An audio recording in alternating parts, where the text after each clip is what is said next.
Hindi sumagot si dating Senador Bong Revilla ng basahan ng sakdal para sa kasong malversation kaugnay sa umano'y Ghost Flood Control Project sa Bulacan.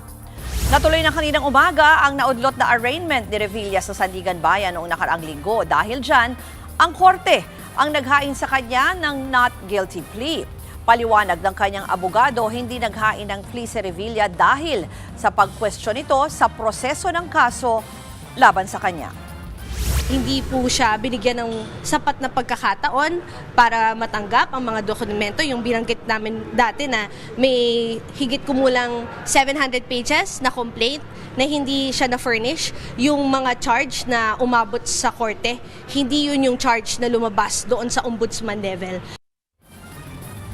Dagdag pa ng abogado ni Revilla, nakatakda silang maghain ng petition for bail. Binigyan sila ng korte ng hanggang February 20 para rito.